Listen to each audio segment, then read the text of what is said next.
নমস্কার বন্ধুরা, আমি চিত্রা। আমার হেসেলের আজকের রান্না মাছের চপ। মাছের চপ করতে আমি এখানে 3 পিস মাছ নিয়ে নিয়েছি। এটা কাটাপোনাও হতে পারে, রুই মাছও হতে পারে। আর এখানে আমি 3টে আলু নিয়ে নিয়েছি, খোসা সমেতই। এবার এই মাছটাকে আর এই আলুটাকে কড়াতে নুন, হলুদ আর জল দিয়ে ফুটাতে দিয়ে দিয়েছি। এবার এই মাছটাকে আর আলুটাকে এর মধ্যে ভালো করে ফুটিয়ে পুরো জলটাকে শুকিয়ে নেব। এদিকে কড়াতে আমি আলু আর মাছ দিয়ে দিয়েছি। এবার এটা ফুটুক, ফুটে একদম জলটা শুকিয়ে গেলে এটা কড়া থেকে নামিয়ে ঠান্ডা করতে দেব। এই দেখুন জলটা পুরো শুকিয়ে গেছে, আলুও সেদ্ধ হয়ে গেছে। এবার আমি এটাকে ঠান্ডা করতে দেব। আমি কড়া থেকে এরকম থালায় ঢেলে দিয়েছি, তাহলে এটা তাড়াতাড়ি ঠান্ডা হয়ে যাবে। এবার এটা ঠান্ডা হোক, তারপরে এরপরে আমি এর মধ্যে কি কি দিই আপনাদেরকে পরে দেখাচ্ছি।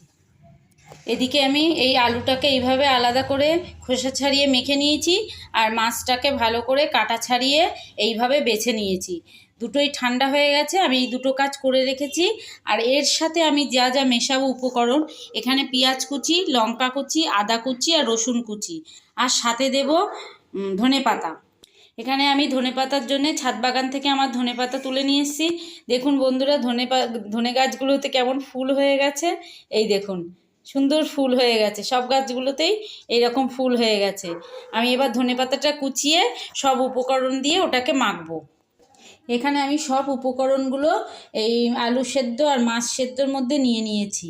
এখানে ধনেপাতা, এখানে লঙ্কা কুচি, পেঁয়াজ কুচি, আদা কুচি, রসুন কুচি, আর এখানে নিয়েছি একটু বিস্কুট গুঁড়ো, আর এখানে একটা ডিম। এবার আমি মাছের চপগুলোকে তৈরি করা শুরু করব। প্রথমে আমি এগুলোকে ভালো করে এর সাথে মেখে নেব। এই মাছ দিয়ে সব কিছু দিয়ে এইভাবে ভালো করে মেখে নেব। আর মাখার সময় আমি সেদ্ধর সময় একটু নুন দিয়েছি, আর একটু নুন দিতে হবে এর মধ্যে। এইভাবে সব ভালো করে মেখে নিয়ে তারপরে আমি চপের আকৃতি করব। এইভাবে সব মেখে নিয়ে আপনাদেরকে দেখাচ্ছি।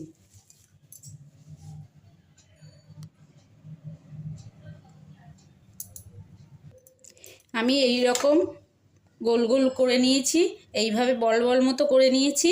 এবার এটাকে এই ডিমটাকে ফেটিয়ে নিয়েছি, ডিমের মধ্যে চুবোবো আর বিস্কুটগুলোর সাথে মাখিয়ে একটা একটা করে এইভাবে তৈরি করব। এইভাবে করে নিয়েছি। এবার এইটাকে আমি এইভাবে ডিমের গোলার মধ্যে চুবোচ্ছি, চুবিয়ে এইভাবে করে বিস্কুটের মধ্যে দিয়ে এইভাবে করে শেপ আনছি। আপনারা যেই রকম শেপ চাইবেন সেই রকম শেপই আপনারা করে নিতে পারেন। আমি এই রকম শেপ করছি। এবার একবার আমি চুবিয়ে এইভাবে করে রেখে দিচ্ছি বিস্কুটগুলোর মধ্যে। এরপরে আর একবার এইভাবে আমি এর সাথে বিস্কুটগুলোর মধ্যে দিয়ে দেব।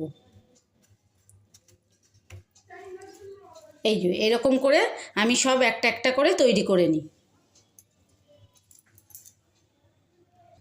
আমি এইভাবে সব চপগুলো বিস্কুটগুলো মাখিয়ে নিয়েছি।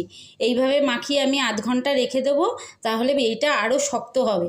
এরপরে আমি একদম ডুবো তেলে ভাজবো। আপনারা এইভাবে করে একদিন খেয়ে দেখবেন, সন্ধেবেলা চায়ের সাথে তো ভীষণ ভালো লাগে স্ন্যাক্স হিসেবে। আপনারা একদিন করে খাবেন। ঠিক আছে, এটা আমি আধ ঘন্টা পরে আমি আপনাদেরকে ভেজে দেখাচ্ছি। আধ ঘন্টা পরে চপগুলো খুব শক্ত হয়ে গেছে, যেহেতু বিস্কুটগুলো মাখিয়ে রেখেছি।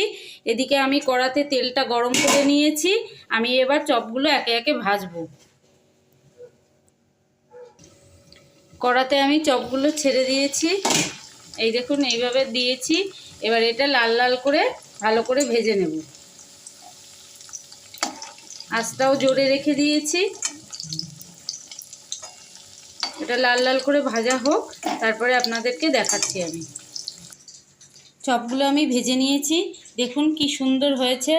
এইভাবে করে আপনারা বাড়িতে ভেজে একদিন তৈরি করে খাবেন। এই দেখুন আমি ভেঙে ভেতরটা দেখাচ্ছি, এখনও গরম আছে, সবেমাত্র ভেজেছি তো ওই জন্যে। এই দেখুন ভেতরটা এরকম হয়েছে।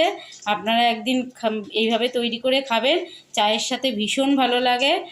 আর যদি আমার এই রান্নাটা ভালো লেগে থাকে তাহলে অবশ্যই কমেন্টে জানাবেন যে এই মাছের চপ কেমন হয়েছে। ঠিক আছে, দেখা হচ্ছে অন্য কোনো রান্নার সাথে। ভালো থাকবেন, সুস্থ থাকবেন, অবশ্যই আনন্দে থাকবেন।